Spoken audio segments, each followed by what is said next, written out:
Hello, everyone. It is such an honor to be part of this passionate group of women that are coming together to change the world.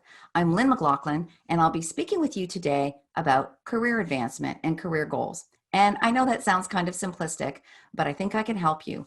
5 key things that helped me along my way, and I actually surpassed my career goal. Now, let's go back in time.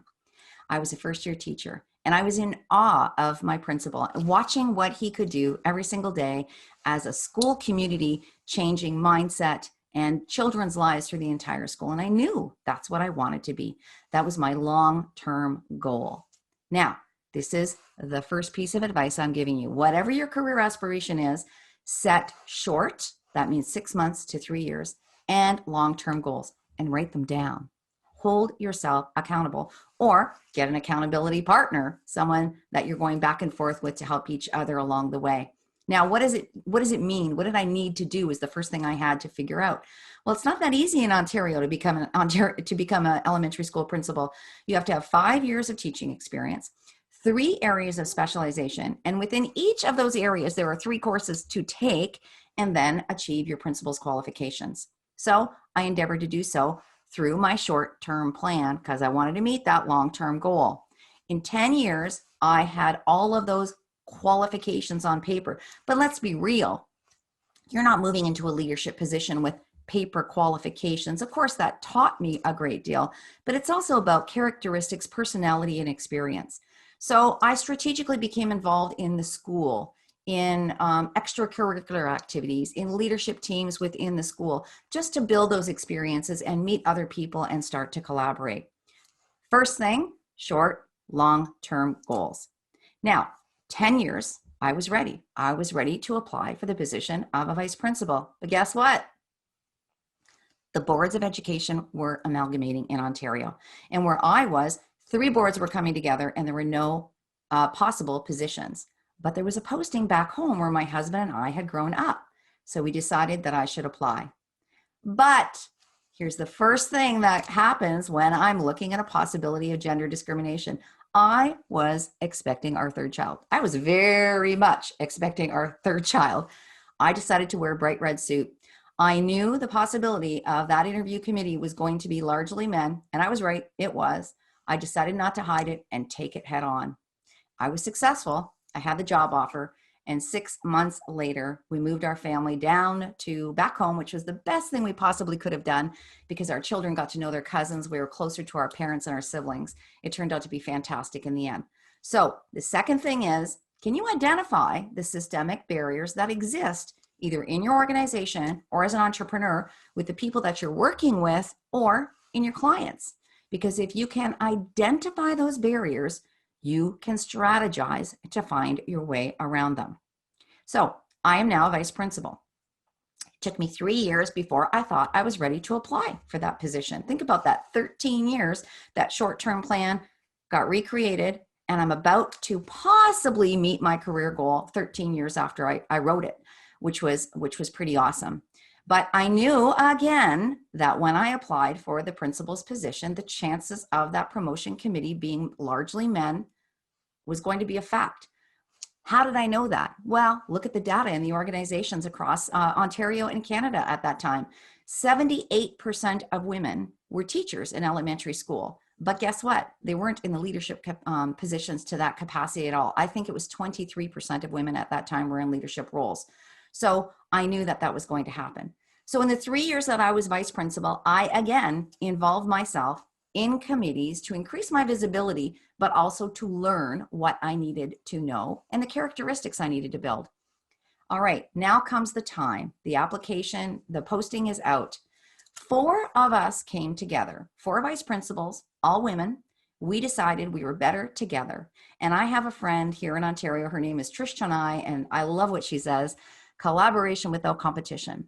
Yes, these 3 women, these other women were my competition, but we decided if 1, 2, 3, or all 4 of us were successful, then we were going to close the gender gap in elementary school principals in our board. So we worked together. We critiqued each other's resumes. We did mock interviews for each other. We helped each other in the system level, mock interviews that were involved.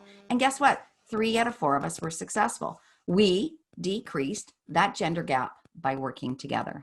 My third piece of advice is, who are your like-minded people around you that you can start to work together collaboratively to be successful in whatever your career goals are going to be, step by step. So you've got your plan, you've identified those systemic barriers, and now you have a collaborative community. 3 pieces of my 5-piece advice. All right, so I'm a principal. I loved the job, loved it. And I had the honor of opening a new school. Then I came to the realization that I'm a 3-year girl. I need a new experience, a change every 3 years. So I thought, I'm going to go one step higher. I changed my long-term career goal to become a superintendent of education. So in a board of education where I was, there's 5,000 employees, 35,000 students. There's a board of trustees, a director, and a senior team that works with the director, 10 people. Now, when I first was looking at applying to this position, 3 people on that team were women and 7 were men. Now, as an elementary school principal, now with that new long-term career goal, I had to be strategic. So I now worked in system level committees, trying to influence change in policies and procedures that would benefit all of us. And I actually wrote an administrative procedure. Why did I do that? Because I knew I would have to present it to that senior table of 10 people, and then it would be presented to the board of trustees. I needed to increase my visibility. So my 4th piece of advice is, identify for yourself what are the committees or influencers that you can become involved with that is going to help you increase your visibility, but also possibly be part of the change that needs to occur to end discrimination, racism, and prejudice.